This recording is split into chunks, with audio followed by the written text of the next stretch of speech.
Hanggang sa sinabi ng Panginoon, sa mga panahong yun, ipapangaral ang aking mga salita. Maraming mga tao ang makakatanggap ng salita ng Diyos. At ito'y magsisilbing inspirasyon nating lahat na kahit saan man tayo naroroon, sasamahan tayo ng Panginoon. Kasi ang sabi niya, I am with you always. Mararamdaman nyo yung salitang I am with you always, hindi yan talaga para sa lahat ng tao. Yung kapangyarihan ng Diyos, hindi yan talaga para sa lahat ng tao. Sabi ni Jesus, behold, I have all the authority in heaven, on earth, has given unto me, and you have to go and share and preach the gospel. At ang sinabi niya, go and make disciples. At ang wika niya, I am with you always. Kaya sa ating mga mananampalataya, mas nagiging literal at nagiging makatotohanan na ang Diyos kasama natin kapag tayo ay kabahagi sa tinatawag na harvest ng Diyos. Amen. Sasamahan po niya tayo. Higit nating mararamdaman ang kanyang kapangyarihan na hindi kanya pinapabayaan.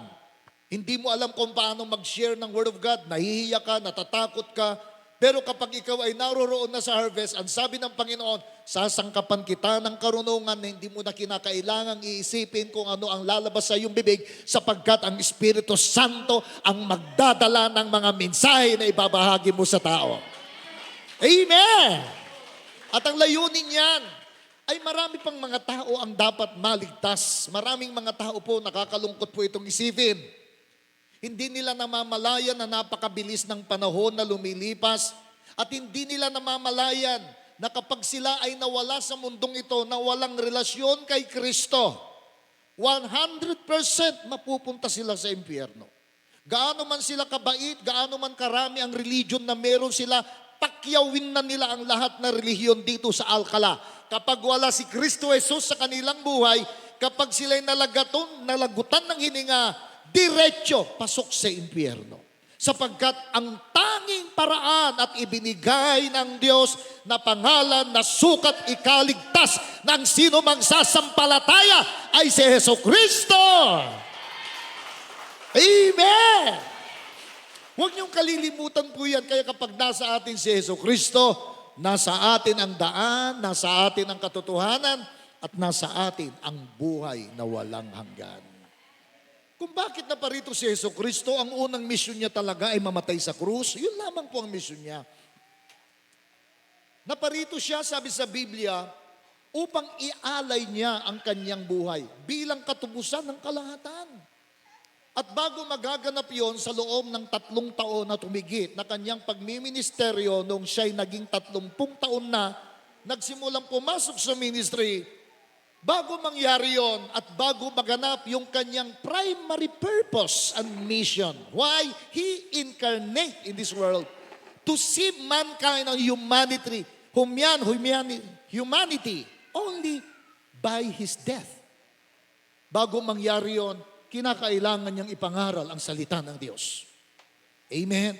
Kinakailangan niyang ibahagi po ito.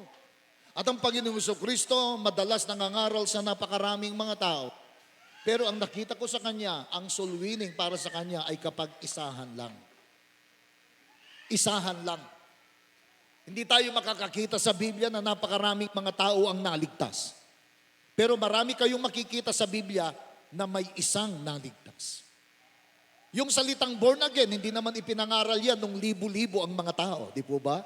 Nangaral siya sa daan, nangaral siya sa bundok ng Olibo, nangaral siya sa bundok at napakarami niyang pinangaralan, libo-libo, nagsisiksikan ng mga tao. Hindi niya itinuro sa kanila ang kaligtasan. Nagturo lang siya sa kanila kung paano ang tamang paraan na dapat mamuhay katulad ng huwag kang hahatol upang huwag kang hatulan. Tinuturuan niya ang lahat ng mga tao na mamuhay ng ayon sa tamang kaparaanan, maging mabuting kapitbahay, maging mabuting anak, maging mabuting asawa, pero hindi niya itinuro ang daan ng kaligtasan. Pero sa isahan, ipinapahayag niya ang kaligtasan. Kinausap siya ni Nicodemo. Sabi niya, Panginoon, Guro, kayo po'y alam namin, Guro na galing sa langit at kayo lamang po ang Guro na may kakayahan na magturo. Kung ano ang paraan ng patutungo sa langit. Sabi niya, alam mo Nicodemo, huwag ka nang magtaka sa sinasabi ko sa iyo. Kung gusto mo talagang pumasok sa langit, dapat maborn again ka. Amen. Ang born again, hindi po ito pakiyawan. Hindi porke dumadalo na kayo dito sa church ng Bethany, born again na po kayo. Hindi ho ganon. Ito ay very personal na relationship. Napaka-personal po nito na ugnayan natin sa Diyos. Hindi porke ang mga magulang ninyo ay born again, ipinanganak kayong born again. Hindi, kasi ang born again, hindi siya religion. Katoliko, relihiyon yan. INC, relihiyon yan. Independiente, relihiyon yan. Ipinapamana sa mga anak yan. Pero ang relasyon kay Kristo Jesus, hindi po relihiyon yan. Yan po ay relasyon. At para magkaroon ka ng ugnayan sa Panginoon, dapat mo ring tanggapin si Kristo Jesus bilang Panginoon at tagapagligtas. Kaya pinahayag niya at isang bagay, minsan si Hesus Kristo, sa aklat ng John chapter 4, habang siya'y naroroon, kasama niya ang kanyang mga disipulo at sila'y paruroon na sa Jerusalem.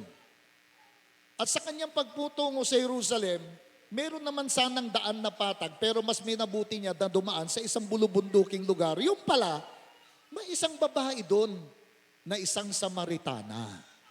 Isipin niyo, isa lang yon. Isa lang yon. Pero umakyat siya ng bundok, tiniis niya ang sikat ng araw upang mangaral. Buti sana kung pagdating niya doon, nandoon na yung babae, naghintay pa siya ng 2 oras para lang sa isang kaluluwa. Ano yung tinuturo ng Panginoon? Sa Panginoon, marami man o isa lang, parehong kaluluwa yan, kinakailangan nila na sila ay anihin. Pinapahalagahan ng Panginoon ang bawat butil, ang bawat kaluluwa. At nung siya'y naroroon na, isinyer niya sa madalit sabi, ang daan ng kaligtasan sa kanya hanggang sa nakilala ng lalaking ito o ng babaeng ito kung sino si Jesus. At nakilala ng babaeng ito na si Jesus ang tagapagligtas ng kanyang buhay. Nang sa kabila na meron siyang, ilan na ba yung asawa niya? 5 ata, meron pa siyang 6. Mabuti na lang wala dito yan. Nandiyan pa po ba kayo? At sabi doon, sa kabila, natanggap niya na siya'y naligtas. At anong unang ginawa ng babae? Siya ang unang naging missionary at ipinangaral ang salita ng Diyos. Kaya minsan hindi nakapagtataka, talagang mga babae ang may puso nagdating sa paghahayo. Napapansin niyo po ba? Sa tingin ko, ganun din dito eh.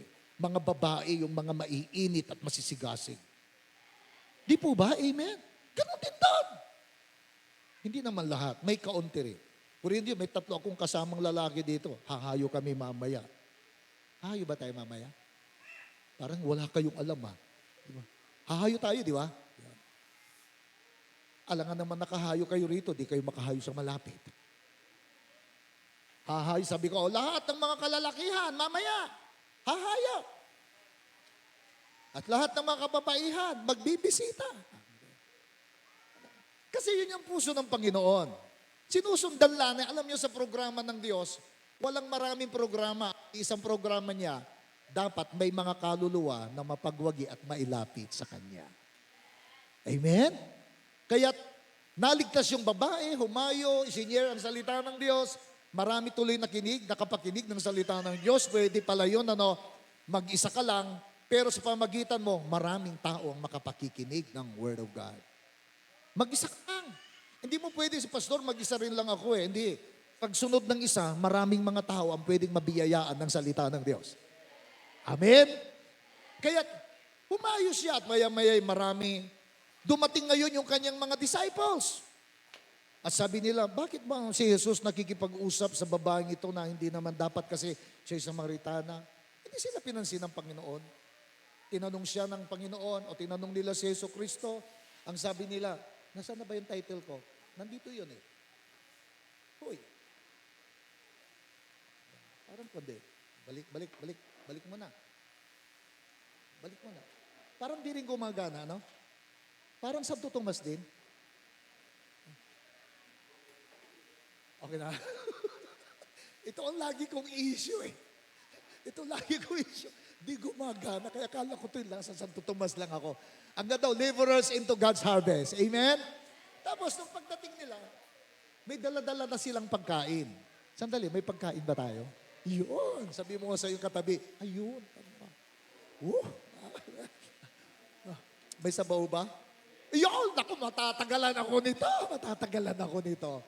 Eh lalo pa naman akong naiinggan yung mag-share kapag may makita ako na parang inaantok. Biro ko lang, wala pa inaantok dito. Alam nyo, pagdating ng mga disciples, tinanong nila si Lord, gusto niyo po bang kumain? Ayaw niya. Kung kayo yung tanongin, gusto niyo na bang kumain? Tanggapin ka. Siyempre, kahit ako, bakit hindi? Pero isinasantabi muna natin. Amen? Because we know man shall not live by bread alone, but by every words proceeded from the very mouth of God. No? Mahalaga ang pero sabi ni Jesus, pagkain. At ito ang pagkain ng Panginoon. So bago kayo kakain, dapat itong muna ang pagkain nyo. Pwede po ba yun, mga kapatid? Handa po ba kayo? At dito sa pagkain na ito, walang diet dito. Huwag to sawa kapag ito ang kakainin mo. At kapag kinakain mo to, abay, mas lalo kang magiging malusog dahil ito ang pagkain ng Panginoon. Gusto niyo na po bang malaman? Ang pagkain ni Jesus, ang sabi niya, my food, Jesus said to them, is to obey the will of God. Praise God. Ang pagkain ko ay sumunod sa kalooban ng isa ng Diyos na nagsugo sa akin. Yung pala yung pagkain niya.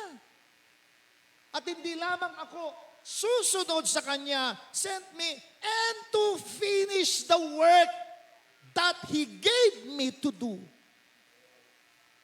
So lahat tayo, sa pagbibigay ng halimbawa ni Kristo, may ibinibigay siyang gawain. Ang katanungan po ay ganito kinakain ba natin yon? O ayaw nating kainin kasi marami na tayong nakain? Sabagay, napakahirap kumain kapag busog ka. Kaya sa amin, hanggat maaari pinagbabawal ko sa mga anak ko na sila ay kakain ng alas 11, maganon, 11:30 magmimerienda sila. 11, ayaw ko yon kasi mayroong lunch na inihanda. Kapag kumakain ka, nang wala sa tamang oras, hindi magiging handa ang sarili mo sa pagtanggap ng lunch o dinner. Sino rito? Yung magdi-dinner ng alas 7, nagmerienda ng 6:30. Kaya kahit gaano kasarap, kanino bang panyo to? Kanino po? Halos, ay bigay ko na lang po dito. Halos makapako Kahit gaano kasarap ang niluto ni nanay, ay busog na busog ka sa milk tea sa plaza. Mga kwek-kwek at kung ano-anong pagkain. Ang sarap ng niluto ni nanay, wala kang gana. Kasi nga, busog ka na. Naintindihan? Nawawala ka. Kaya rin maraming mga tao, nakikinig po ba ang lahat? Kaya napakaraming mga tao, walang ganang sumunod sa Panginoon kasi kung ano-ano at sino-sino ang kanilang sinusunod. Nawalan na sila ng time na sumunod sa Diyos na nagsugo sa kanila, tumawag sa kanila. Kasi kung sino-sino nalong sinusunod nila at ano-ano ang ginagawa nila, masyado na silang naging busy. Lahat ng amo nila, lahat ng boss nila, supervisor nila, kung makasunod sila wagas. Pagdating sa Panginoon, huwag na lang muna. Napakaraming mga ganon. Masisipag na mga empleyado, masisipag na mga empleyada, masisipag na mga estudyante. Sunod ng sunod sa sinasabi ng teacher, pero pagdating doon sa nagsugo, medyo kinakapos tayo. Kaya wala tayong pagkain espiritual. Kaya minsan hindi nakapagtataka. Nagadoti Kristiyano niya, nagkakapsot ta. Mahina sila, napapansin niyo po? Kasi po, hindi tamang pagkain ang kinakain. Pero tignan niyo si Jesus, sabi niya, my food. Ang pagkain ko sumunod sa Diyos. Yung pagkain, ito ang nagbibigay ng buhay sa iyo. Ito ang nagbibigay ng lakas sa iyo. Ito ang nagbibigay kung bakit di ka nahihilo, malinaw ang mga mata mo, maayos kang mag-isip, maayos kang maglakad, kasi tama yung pagkain. So ganun din sa spiritual na buhay natin. Kung tayo'y magpapahalaga sa salita ng Diyos bilang pangunahing pagkain natin, magiging maayos yung focus natin sa buhay. Sabi niya, hindi lamang ito'y gawin ko kundi tatapusin ko. And even to finish the work that He gave me to do. Kaya ako'y natutuwa, tamang-tama to kapatid Dahil marami ako sa nakita sa mga kamanggagawa Nagsimula silang mga bata pa, pero ngayon mukhang bata pa, pero naglilingkod sa Panginoon. Amen. Be blessed ako doon sa nagdra-drum, sa organ, sa gitara. Siyempre, ikaw din, nagbe-bass ka. Sa mga sumasi, sa bumahit, natutuwa ako na sila ay nanatili. Hindi lang sila sumusunod, meron silang pangarap na tatapusin ang paglilingkod. Sana walang resignation to. Amen? Yung bang isang araw, magkakapamilya na kayo, pero ang lagi niyong sasabihin, as for me and my house, we will serve the Lord. Maraming mga kabataan na katulad nyo, kapag tumibok na ang puso, nakakalimutan ministry. Nakakalimutan yung priority. Wala dito yan. Amen? Priority natin. Tama ang pagkain natin. Hindi tayo tinawag ng Diyos na pagkatapos magre-reside. Tinawag ako ng Panginoon, ako 17 years old, nakapakinig ako ng kanyang salita. 17 years old. Ay 16 pa pala kasi 4th year high school. Doon ako first time nakarinig. Sa 17, may mga, nakapunta ko sa Maynila, first time ko lang nakarinig ng Word of God. Napakahaba noon. That was 1985. Oh, wala pa. Baka nga hindi pa magkakilala ang mga nanay at tatay nyo. Nagsimula ako, nag-aaral din ako, nakatulad ninyo, pinagbutihan ko rin naman yung pag-aaral ko. Mataas din yung pangarap na gusto kong marating at maabot. Pero sa aking paglilingkod sa Kanya, nakita ko na may ibang plano ang Diyos. Marami akong kaparaanan para dapat gawin yung pangarap ko. Pag hindi ako naglingkod siguro sa Diyos, siguro isa ako sa pinakamayamang tao sa San Carlos at di ko kayo kilala. Pero yung pagkakilala ko sa Diyos, hindi naman nangangulugan na pinahirapan ako ng Diyos. Hindi man ako ang pinakamayaman sa lugar na yon, pero minsan nasasabi ko, ako ang pinaka-blessed na tao sa San Carlos. It's all because of Jesus. Nagsimula sa ministry, mga bata, ayan, nandyan si Sister Sheila, hello, yan, bata. Yan ang buhay na patotoo. Grade 5 lang yan. Naglalaro yan ng mga tsinelas sa ulo na ibinabagsak ng ganun. Grade 5. Hindi madali. Walang ganito, walang upuan, wala lahat. Pero it's all by the grace of God. Tinawag ka ng Panginoon, kinakailangan mo ipagpatuloy dahil di ka pababayaan ng Diyos. Amen? At I have to finish the work. Ibig sabihin nito, hanggat may buhay ka, may pagagawa ang Diyos sa iyo. Amen? Kaya ang isang tao, kapag gusto mong mabuhay ng matagal, ito ang hingin mo. Lord, ano ba ang mission mo sa buhay ko? Tandaan nyo ito. Kapag may gagawin at may plano ang Diyos sa buhay nyo, tandaan nyo po ito ha. Kahit kanser ay luluhod sa Diyos at hindi kayo papatayin nito sapagkat may plano ang Diyos sa buhay nyo. Palakpakan natin ang Diyos. May plano ang Diyos. At dapat tapusin mo yun. Dapat mangyari yung kanina nga, pagkagising ko, naiisip ko tong topic na ito, tong message na ito eh. At ang dalangin ko talaga sa Panginoon, Lord, nawa po kung saan mo ako tinawag, patuloy ko pa rin po itong maisagawa.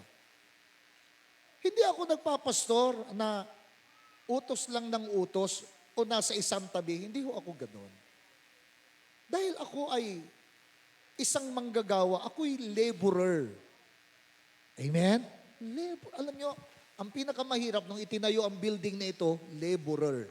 Hindi yung mga mason na papitik, yung mga laborer, sila yung sa araw. Napakahirap ng pagiging laborer. At yun yung hinahanap ng Panginoon at yun yung tema ng inyong anniversary. At nung sinabi ni Jesus, nandito ako, hindi lamang sundin yung, tapusin yon. Kinausap niya ngayon kanyang mga alagad, yung kanyang mga disciples. So may mga disciples na siya, hindi lang siya mag-isa. May mga disciples pa siya. Ang problema sa mga disciples, hindi nila nakikita yung mission, hindi nila nakikita yung plano ng Diyos. Parang dito sa church. Kahit anong sipag ng pastor nyo, hindi nyo naman nakikita, hindi pababayaan nyo lang siyang magtrabaho. Naintindihan? Kahit ano yung kanyang prayer, kapag hindi nyo nakikita, ang tatamad ninyo.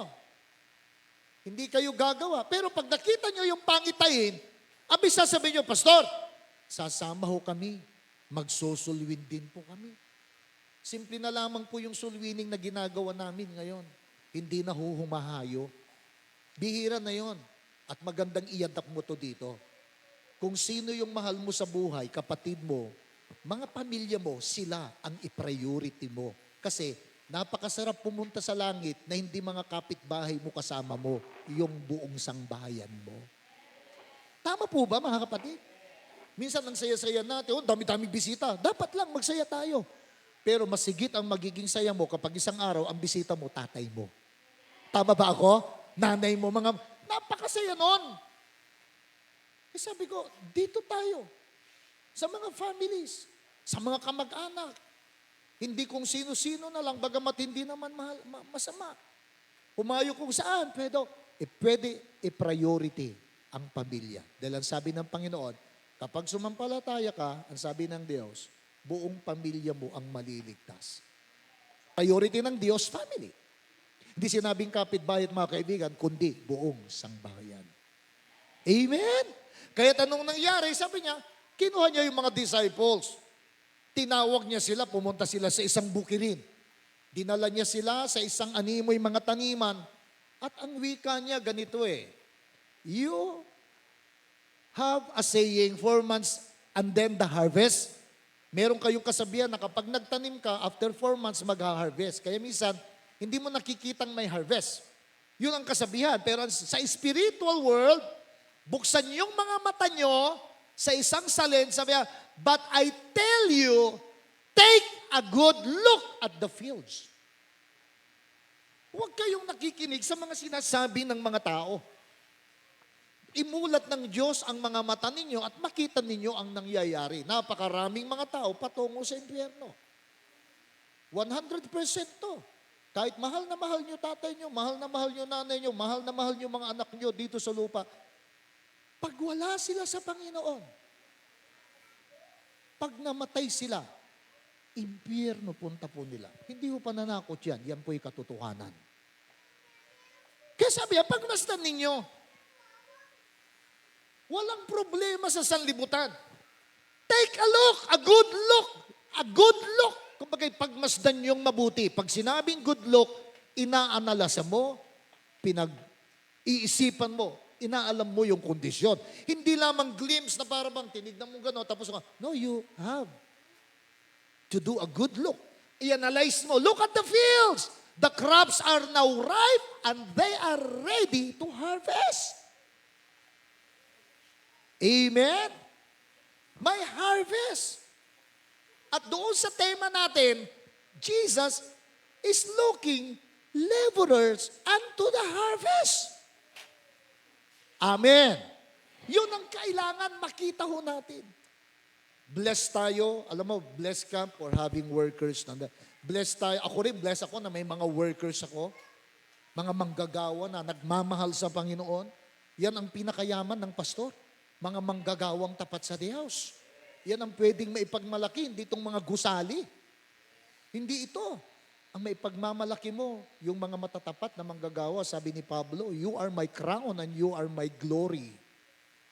Kayo ang aking korona. Hindi itong bahay-simbahan. Hindi itong mga to. At sa look, sabi niya, pagmasdan ninyo, ang harvest, marami na, hinog na. Ano na lang kailangan? Kailangan na lang po mga laborers. Sino rito yung sanay sa bukid? Yung nasubukan yung naggapas-gapas. Nasubukan niyo po ba? Hindi madali, ano ho? Eh ngayon kasi bawas na kasi puros, ano yun? Yung harvester na Hindi katulad noon, talagang sobrang init ng araw, inaanin nila, medyo ngayon hindi na. Napakahirap. At sabi ng Panginoon, pagmasdan niyo hinog na. At yung ating tema, laborers, dito po hinango yan sa verse 2. Pero before that, after these things, the Lord appointed 70 others also. So meron na siyang 12 disciples na sabi niya, tignan ninyo, napakaraming aanihin. Hinog na sila. Pero kunti pa lang ang workers. May 12 na, konti pa lang. Kaya si Jesus, Habang siya'y nangangaral, kumuha pa siya ng 70. So ilan na yung kasama niyang humahayo? 82 na sila. 82 na hinahati niya sa tigdadalawa at sila'y humahayo. Hindi magtayo ng mga simbahan sa mga kapanahunan nila, but to extend the kingdom of God and the word of God. Amen? So meron ng mga workers na kasama dito, ang Panginoon naghahanap pa ng mga dumadalo at mga members na maging manggagawa rin. Kasi kapag hindi tayo magiging manggagawa ng Panginoon, madali sa atin ang mag-backslide, madali sa atin ang sirain ng dyablo. Lalo tayong mag-grow-grow kapag tayo yung mga gumagawa sa basan ng Panginoon. So ang sabi niya, humirang siya ng 70 pa, at isinugo niya sila 2 by 2. Dinala sa mga city, at kung saan siya ay paruroon upang ibahagi ang salita ng Diyos. At dito na ngayon hinango yung ating tema mula sa bibig ng Panginoon. Then He said to them, nung una, ang sabi niya, the harvest is good. The harvest is ripe. Dapat nang anihin. Ang isang anihin na hindi inaani, mabubulok, masisira. Magpapanibagong uhay uli. Nung una, good, pero ngayon, they are great. Napakalaki pala, napakalawak. Amen? Amen? Napakalawak, ang dami pala talaga. Na kahit alam niyo po, tagal ko na hong naglilingkod sa Panginoon. Sa tingin ko parang ang dami pa rin hindi nagagawa at mas marami pa talagang dapat gawin. Minsan sa tingin ko, sa paglilingkod, sa mga paghayo-hayo, hindi mo mawa 100%. Minsan nasa 10% ka pa lang o 20% kahit sa pagad mo ng todo. Sabi niya, tingnan ninyo, the harvest truly is great, but the laborers are few. Therefore, sabi niya, pray that the Lord of the harvest mag-pray kayo to send out laborers into His harvest. May napapansin ka? May napapansin kayo? Ang hinahanap ng Diyos, laborers. Ang hinahanap niya yung handa na magwagi ng mga kaluluwa. Hindi mo masama na tayo yung mga workers at dapat lang sa inyong paglilingkod, maayos ang bahay panambahan, maayos ang tugtugan, maayos ang pagpupuri na ibinibigay natin sa Panginoon. Maayos ang lahat. Tinitignan ko kanina, natutuwa ko, yung kaayusan ng inyong paglilingkod, bibihira ho yung ganito. Hindi ko alam kung meron sa Alcala. Pasantabi lang ha. Kung nakakarating kayo sa iba't iba siguro, bihira kayong makakita. Kung meron man, salamat sa Diyos. Salamat sa mga workers. Amen. Pero ang hinahanap ng Panginoon, mga laborers. Hindi siya naghahanap ng mga drummers. Dahil kahit walang drum, tuloy ang gawain ng Panginoon. Hindi nahanap ng mga instrumentalist. Kahit walang instrumento, tuloy ang gawain ng Panginoon. Dahil tandaan nyo to, sa gawain ng Panginoon, merong kang Biblia at merong Espiritu Santo, tapos na ang gawain. Pwede nang mag-worship. Pwede nang umawit na kahit palakpak-palakpak lang. Pwede yon. Ang hinahanap niya mga laborers, mga manggagawa na handa na maging laborers sa vineyard ng ating Panginoon. So anong ibig kong sabihin, Pastor, titigil na kami? Hindi. Mag-step up tayo lalo. Ibig sabihin, bis tayo, kaya natin gumawa, kaya natin anuman. Lord, gamitin mo po ako. May mga kaluluwa na dapat mailapit sa Diyos. Lagi niyong tandaan, pagdating ninyo sa langit, wala kayong dadaling instrumento. Pero kapag may naakay kayong isang kaluluwa, lalapitan niya kayo, Ding, sis, thank you dahil sa'yo, nakakilala ako sa Panginoon. Magtataka marahil, paano ako nakakilala? Paano ka nakakilala? Di naman kita nashiran o ano. Minsan nag-abot ka ng trucks. Minsan napadaan ka, in-invite mo ako. Hindi ninyo alam kung sino ang inyong aanihin sapagkat hindi kayo ang Lord. Si Jesus ang nakakaalam ng ating mga aanihin. Sa tagal ko nang nagpapastor, kung ang pag-uusapan lang ay pangangaral, napakarami ng pangangaral. Pero ito ang nakita ko, ang bunga, Diyos ang nakakaalam. Amen? Ito ang problema. Sabi niya, the harvests are truly great, good, great, but the laborers are few. Ang tanong, bakit kakaunti ang manggagawa? Bakit kakaunti ang laborers? Lahat gusto maging supervisor, lahat gusto nasa maayos na, nasa comfort zone. Bakit ayaw na may mga laborer na nandoon sa nabibilad sa araw? Ang pinakamababang sweldo sa mga nagtatrabaho, mga laborer. Yung mason siya, sweldo ng 700 o 750. Nasa sililim siya, di ba? Palipalitada. Pero yung mga laborer, baka 500, nandoon sila nagbibilad, nagbubuhat. Pinakamahina, pinakamahirap, pinakamahinang kita. Kaya marami ayaw yan. Pero yun ang hinahanap ng Panginoon. Amen? Handang magsakripisyo. Bakit kaunti ang laborer? Kung babasahin nyo ang Luke chapter na yan, itong Luke chapter 10, itaas nyo lang ang basa, nandoon ang sagot. Nasa Luke chapter 9. Itaas nyo lang ang basa. Itaas lang ang basa. Why laborers are few? Number 1, people loves comfort more than sacrifice. Di po ba? Di ba yun naman ang tao? Mas gusto natin ng comfort kaysa mga sakripisyo. Mas gusto ng tao ang paglilingkod na madali kaysa doon sa medyo may kahirapan at may hinihinging sakripisyo. Mas gusto ng mga tao na sila'y maglingkod lamang doon sa church. Doon lamang sila. Pero sa labas ayaw nila. Mga kapatid, ang utos ng Panginoon, you have to go. Hindi niya sinabing mag-stay. Kapag mag-i-stay tayo sa church, ang pangunahing pinagagawa ng Diyos sa atin, we have to pray.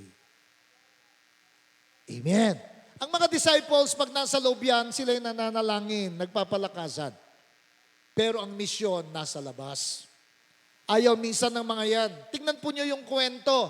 Sabi Luke chapter 9, as they went on their way, a man said to Jesus, habang si Jesus ay naglalakad kasama ang mga disciples, I will follow you wherever you go. Eto na. May nagpresenta, Panginoon, gusto kong sumunod sa inyo saan man kayo pupunta. Sino tong lalaking ito? Ang sabi po sa aklat ng Mateo, siya isang iskriba.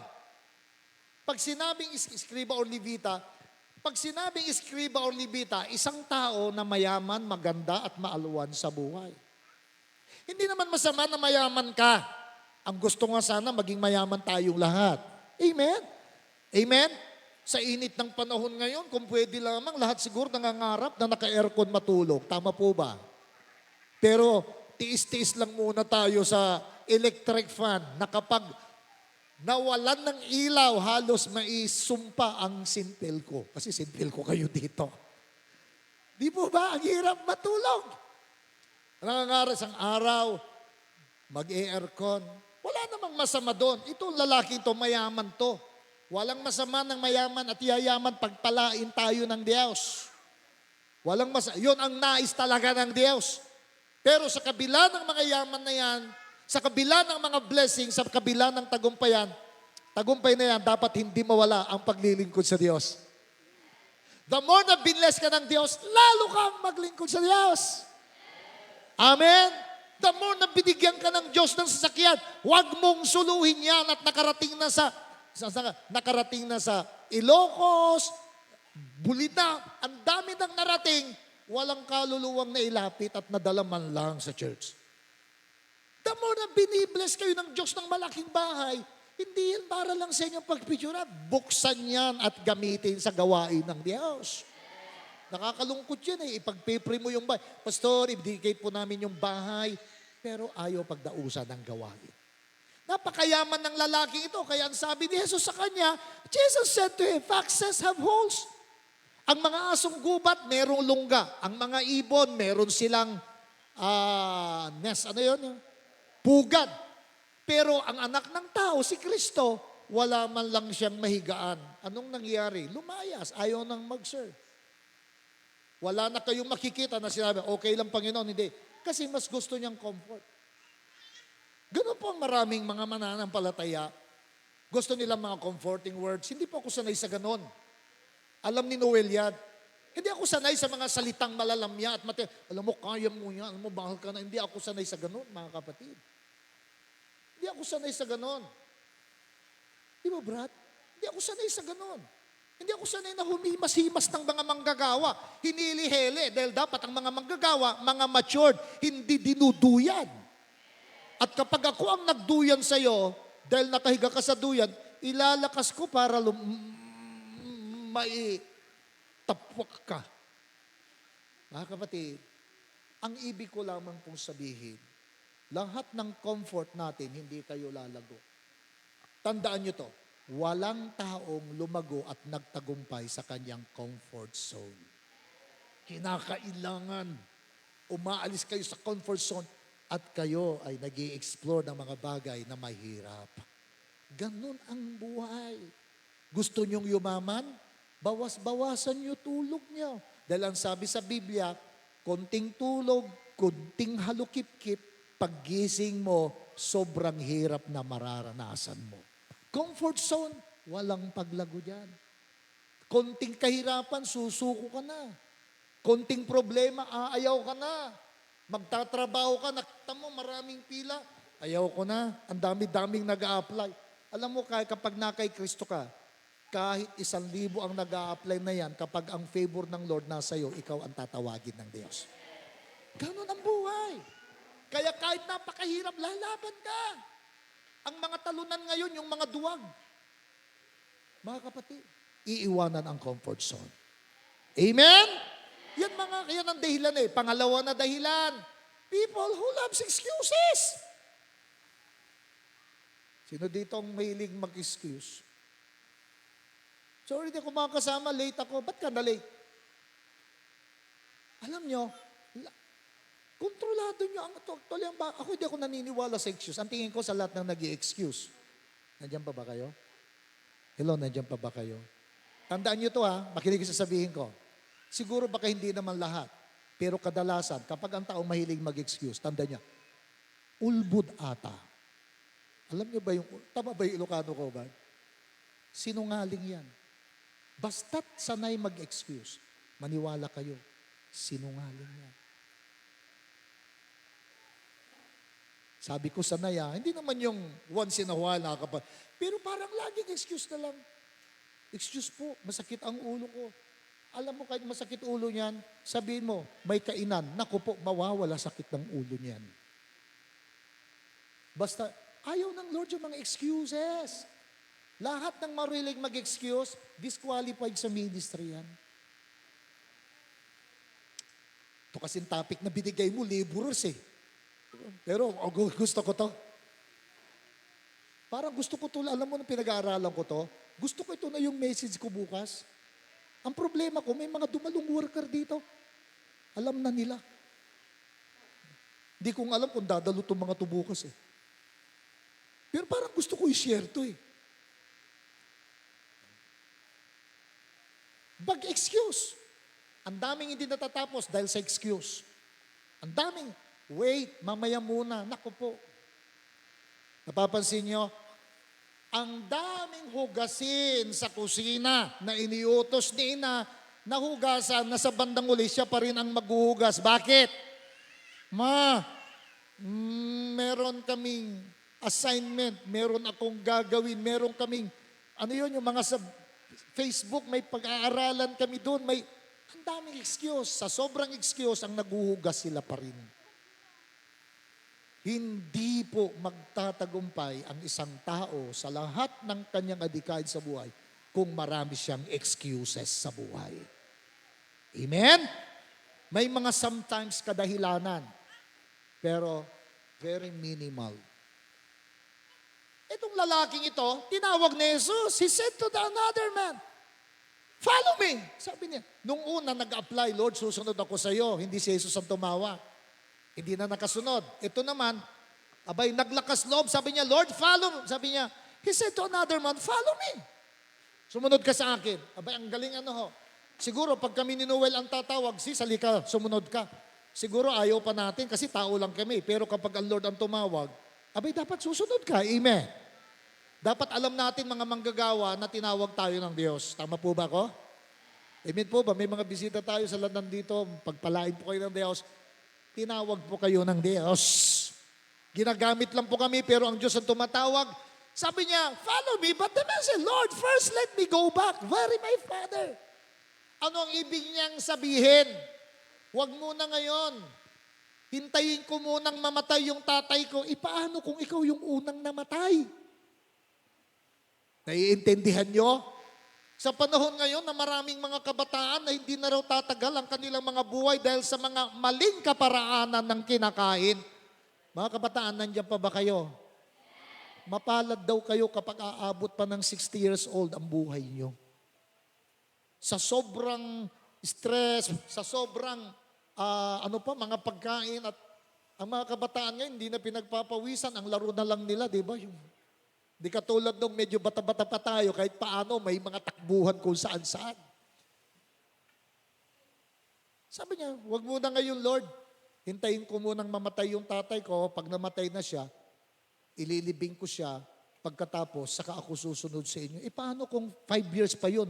10 years pa yun? 20 years pa yun? At paano kung ikaw ang unang namatay? Walang mangyayari. So ang excuses, walang mararating. Ang sabi ng Panginoon, let the dead bury their own dead. Yung mga patay, ibig na nila yung kapwa nila patay. Pero ikaw, you have to go and proclaim the kingdom of God. Amen? Proclaim the kingdom of God. Walang mga excuses. Nung ako'y nagsimulang maglingkod sa Panginoon, hindi rin po madali. Isinumpa ako ng tatay ko. Dinig na dinig ko ang sinabi ng tatay ko. Maghihirap ka dahil sa pinili mong buhay. Isinumpa ako ng tatay ko. Walang mangyayari sa buhay mo. Sana nagpari ka na lang kahit paano may kita ka, hindi yung aasa ka.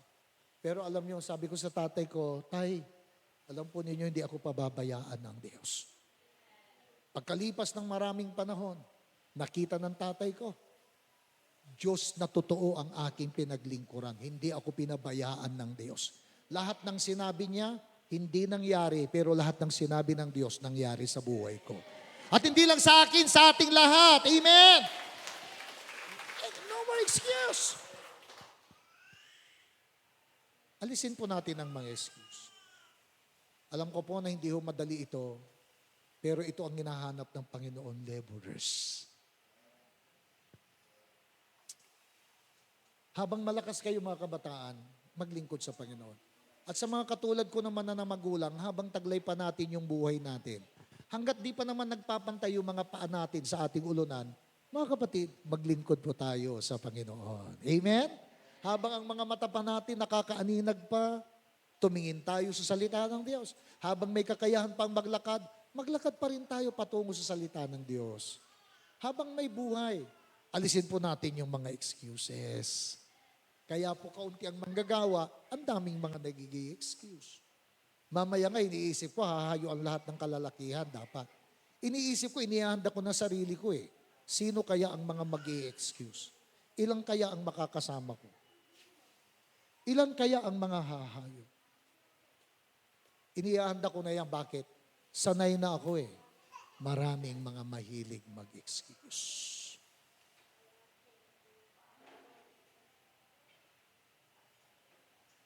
Marami. Pangatlo, bakit kakunti ang manggagawa? Pangatlo, people lack of determination, ang focus. Nawala sila ng focus.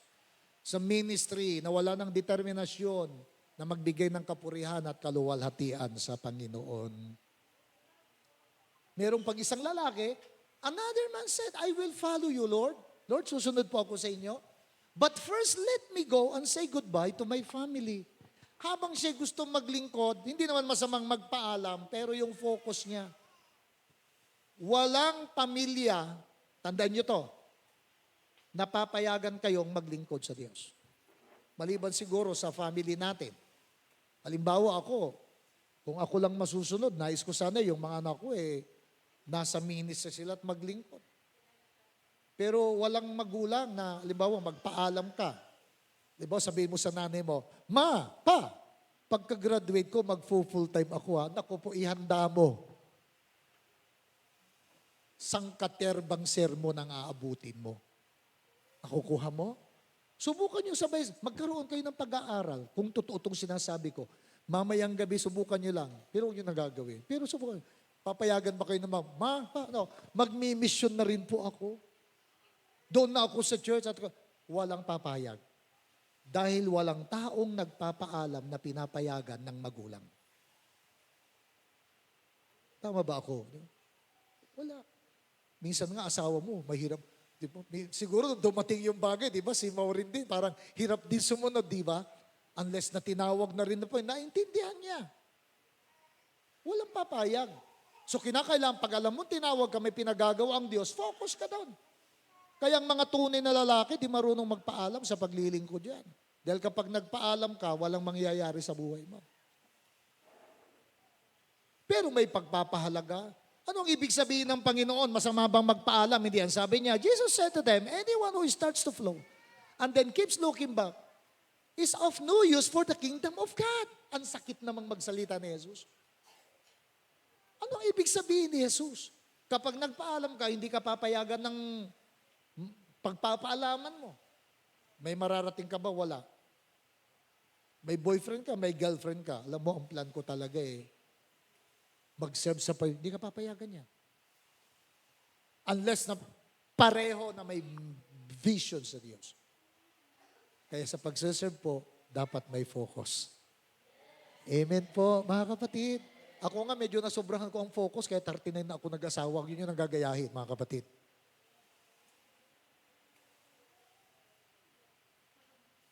Medyo late na. Kaya sa church, ayoko na ng late. Yung mga kabataan na alam kong nagbo-boyfriend, ini-encourage ko silang magpakasal. Sabi ko, pag nanligaw kayo, dapat yung liligawan nyo, hindi nyo lamang girlfriendin. Amen. Hindi nyo siya ibibilang sa listahan mo. Dapat pag nag-girlfriend kayo, meron kayong pinaghahandaan. So na ganun. Wala akong ini-encourage na matagal mag-asawa. Gusto ko nga, mga 25, 27, pakasal na kayo, magpakarami ng mananampalatayang bata.